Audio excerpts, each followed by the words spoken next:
Hello, നമുക്കിന്ന് നല്ല spicy ആയിട്ടുള്ള കാന്താരി അൽഫാം എങ്ങനെ റെഡിയാക്കാൻ നോക്കാം. Welcome to food stories.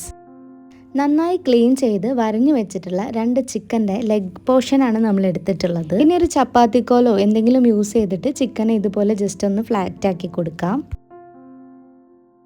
ഇനി ഒരു നോൺ സ്റ്റിക്ക് പാനിലേക്ക് ചെറിയ ജീരകം 1/4 ടീസ്പൂൺ, മല്ലി അല്ലെങ്കിൽ മല്ലിപ്പൊടി 1 ടേബിൾ സ്പൂൺ, വലിയ ജീരകം 1 ടീസ്പൂൺ, പട്ട 2 പീസ്, 2 കറുകാപ്പട്ടയുടെ ഇലയും 6 കാന്താരി മുളകും 1 ടീസ്പൂൺ കുരുമുളക് പൊടിയും 2 ഗ്രാമ്പും കൂടെ ചേർത്തിട്ട് നന്നായിട്ടൊന്ന് വറുത്തെടുക്കാം. ഇനി ഫ്ലെയിം ഓഫാക്കി ഇതൊന്ന് തണുത്തതിന് ശേഷം ഒരു മിക്സിയുടെ ജാറിലേക്ക് മാറ്റിയിട്ട് വെള്ളം ചേർക്കാതെ ഇതിനൊന്ന് പൊടിച്ചെടുക്കാം.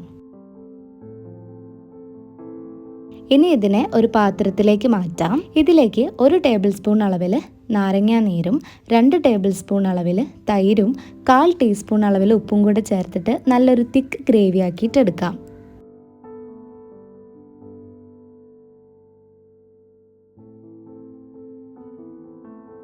ഇപ്പോൾ എല്ലാം നല്ലപോലെ മിക്സ് ആക്കിയിട്ടുണ്ട്. ഇനി നമ്മൾ നേരത്തെ ക്ലീൻ ചെയ്ത് വരഞ്ഞു വെച്ചിട്ടുള്ള ചിക്കൻ്റെ പീസ് ഇതിലേക്ക് ചേർത്ത് കൊടുത്തിട്ട് എല്ലാ ഭാഗത്തും ഒരുപോലെ ആവുന്ന രീതിയിൽ നമുക്ക് ഈ മസാല ഒന്ന് തേച്ച് പിടിപ്പിക്കാം.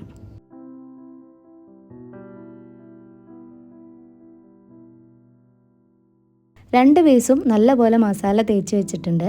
ഇനി നമുക്കിതിനെ 1 മണിക്കൂർ ഒന്ന് റെസ്റ്റ് ചെയ്യാൻ വെക്കാം.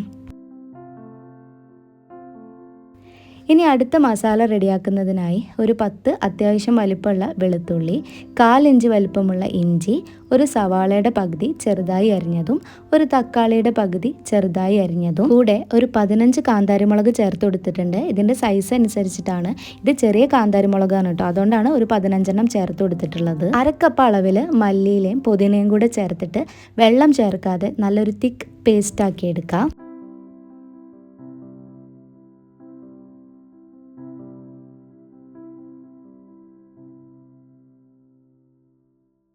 നേരത്തെ നമ്മൾ റെസ്റ്റ് ചെയ്യാൻ വെച്ച ചിക്കൻ ഇപ്പോൾ 1 അവർ ആയിട്ടുണ്ട്. അപ്പോൾ അതിലേക്ക് ഈ ഒരു മസാല കൂടെ ചേർത്ത് കൊടുക്കുക. കൂടെ മസാലപ്പൊടികളായിട്ടുള്ള ഗരം മസാല 1 ടീസ്പൂൺ, മഞ്ഞൾപ്പൊടി 1/4 ടീസ്പൂൺ, ഉപ്പ് 1/4 ടീസ്പൂൺ.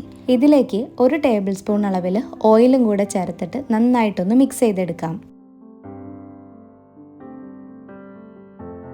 ചിക്കൻ്റെ എല്ലാ ഭാഗത്തും നല്ല രീതിയിൽ മസാല തേച്ച് കഴിഞ്ഞാൽ ഇതിനെ ഒരു 6 മണിക്കൂറോ അല്ലെങ്കിൽ ഒരു ഓവർനൈറ്റ് കഴിഞ്ഞതിന് ശേഷം മാത്രമേ ഇതിനെ കുക്ക് ചെയ്യാൻ പാടുള്ളൂ. അത്രയും ടൈം എടുക്കുമ്പോഴാണ് ചിക്കൻ്റെ ഉള്ളിലേക്കൊക്കെ മസാല നല്ലപോലെ പിടിച്ചിട്ടുണ്ടാവുക.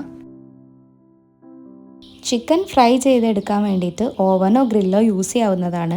നമ്മളിവിടെ പാനിൽ വെച്ചിട്ടാണ് ഫ്രൈ ചെയ്തെടുക്കുന്നത്. അല്പം ഓയിലോ ബട്ടറോ ഒഴിച്ചു കൊടുത്തതിന് ശേഷം ഇതാ ചിക്കൻ്റെ ഒരു പീസ് വെച്ച് കൊടുത്തിട്ടുണ്ട്. ലോ ഫ്ലെയിമിൽ ഇട്ടതിന് ശേഷം നമുക്കിതിനൊന്ന് ഫ്രൈ ചെയ്തെടുക്കാം. ഒരു സൈഡ് ഒന്ന് ഫ്രൈ ആയി വന്നാൽ തിരിച്ചിടുന്നതിന് മുന്നേ നമുക്ക് വേണമെങ്കിൽ കുറച്ച് ഓയിലോ മസാലയോ അതിൻ്റെ മുകളിലായിട്ട് തേച്ച് കൊടുക്കാം. എന്നിട്ട് ഇതിനൊന്ന് മറിച്ചിട്ട് കൊടുക്കാം. പാനിൽ ഉണ്ടാക്കുന്ന സമയത്ത് നമുക്ക് ചിക്കൻ്റെ ഓരോ ഭാഗത്ത് നമുക്ക് ജസ്റ്റ് ഒന്ന് കയ്യിൽ വെച്ചിട്ട് ഒന്ന് പ്രസ് ചെയ്ത് കൊടുക്കുന്നത് നല്ലതായിരിക്കും. അങ്ങനെ നമ്മൾ ചിക്കൻ്റെ 2 സൈഡും ലോ ഫ്ലെയിമിൽ ഇട്ടതിന് ശേഷം നന്നായിട്ടൊന്ന് ഫ്രൈ ചെയ്തെടുത്തിട്ടുണ്ട്. ഇനി രണ്ടാമത്തെ പീസും ഇതുപോലെ ഒന്ന് ഫ്രൈ ചെയ്തെടുക്കാം. ഇപ്പോൾ 2 പീസും നന്നായി ഫ്രൈ ആയി വന്നിട്ടുണ്ട്. ഇനി നമുക്ക് ഫ്ലെയിം ഓഫ് ചെയ്തിട്ട് ഇതിനൊരു പ്ലേറ്റിലേക്ക് മാറ്റാം. വേണമെങ്കിൽ ഡെക്കറേഷന് വേണ്ടിയിട്ട് സവാളയോ ലെമണോ വെച്ച് കൊടുക്കാം. ഫൈനലി നമ്മുടെ കാന്താരി അൽഫാം ഇവിടെ റെഡി ആയിട്ടുണ്ട്. അൽഫാം ഇഷ്ടമുള്ളവരും അത്യാവശ്യം എരിവ് ഇഷ്ടമുള്ളവരും എല്ലാവരും ട്രൈ ചെയ്യേണ്ട ഒരു ഐറ്റമാണ് ഇത്. അപ്പോൾ ഇത്രയേ ഉള്ളൂ. വീഡിയോ ഇഷ്ടപ്പെട്ടാൽ ചാനൽ സബ്സ്ക്രൈബ് ചെയ്യാനും സപ്പോർട്ട് ചെയ്യാനും ഇത് ട്രൈ ചെയ്യാനും മറക്കരുത്. അപ്പോൾ പുതിയൊരു റെസിപ്പി ആയിട്ട് വീണ്ടും കാണാം. ബൈ.